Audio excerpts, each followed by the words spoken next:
Here's breaking news from India. Yes, Indian Honorable Prime Minister Narendra Modi is set to conduct the auspicious act of opening the eyes of the Ram Lala idol at the Ram Temple's Sanctum Sanctorium in Ayodhya on 22nd January 2024. With a golden stick in the presence of 11 Vedic priests, this will mark the culmination of the 7-day Pran Pratishtha consecration rituals, heralding a new chapter in India's civilization history.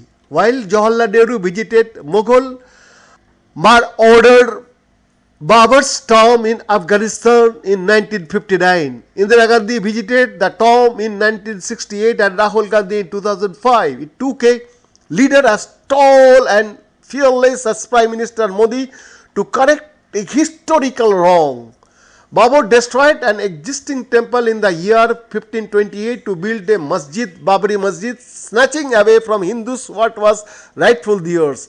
And while it is the Supreme Court ruling that paved way for the construction of the Ram Mandir at the Ram Janmabhoomi site, let truth be told, it is the grand ambition, extraordinary vision, unwavering convictions and flawless execution of Prime Minister Modi that has finally brought the Ram Mandir of fruition.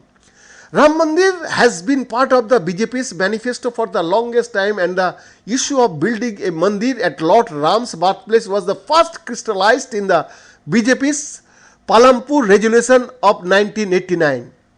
Janna Jagaran Abhijan slogan coined by Modi, then the Gujarat General Secretary of the BJP, became a rallying cry for the Ram Mandir movement. 3 decades back, the BJP actively organized various activities including Mohalla Baithaks, Prabhat Ferries, Sammelans, and a massive signature collection campaign. Yeah, half a crore signatures were collected from Gujarat alone, all thanks to Modi. Unlike predecessors like Nehru, Indira and Rajiv Gandhi, Modi was never felt compelled to engage in appeasement politics and therefore never paid obeisance to bloodthirsty Mughals, and therein lies his greatness. While Modi has no Kalams visiting the Angkor Dargah, the Grand Istiqlal Mosque in Indonesia, or the Al Hakim Mosque in Egypt, here is a proud Hindutva leader who is equally at us, wearing his Hindu credentials proudly on his slaves. And why should he not? More than 80% of India's population is Hindu.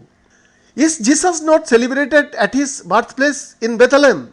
Is the Prophet in Islam not celebrated at his birthplace in Makkah? Is Lord Gautam Buddha not celebrated at his birthplace in Lumbini in Nepal?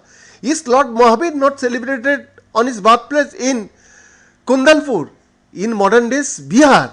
The answer to the above question is yes. That being the case, why were Hindus denied after natural right to celebrate Lord Ram at his birthplace in Ayodhya?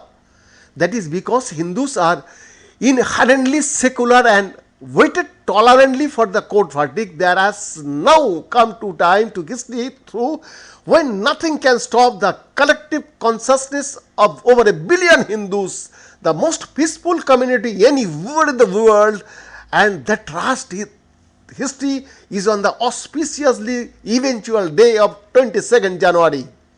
Who were the reckless opposition leaders who alleged that Prime Minister Modi has hijacked the Ram Mandir issue for political gains? Who were the opposition leaders who wrongfully accused Modi of being majoritarian?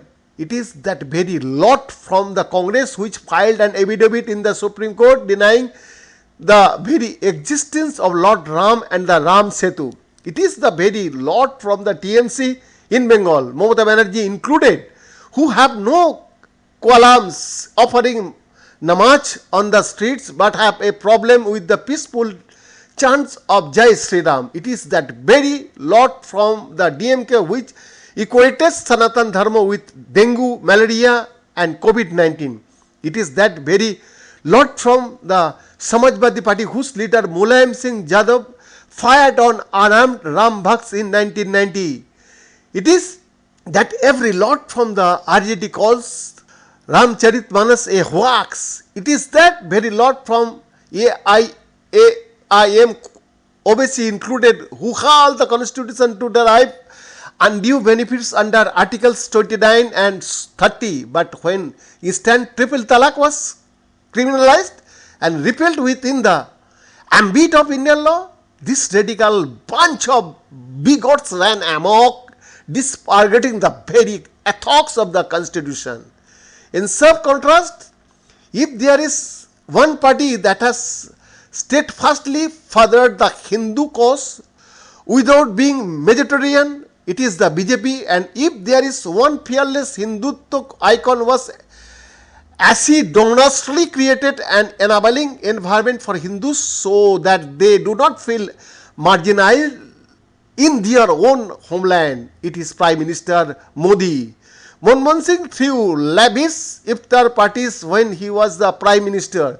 Sonia Gandhi sent emissaries to the Vatican for the canonization ceremony of Mother Teresa. Mamata Banerjee has even changed the name Ram Navami into Rango Navami in the textbook in Bengal. For the longest time, thousands of crores was given as Hajj subsidized by successive Congress regimes.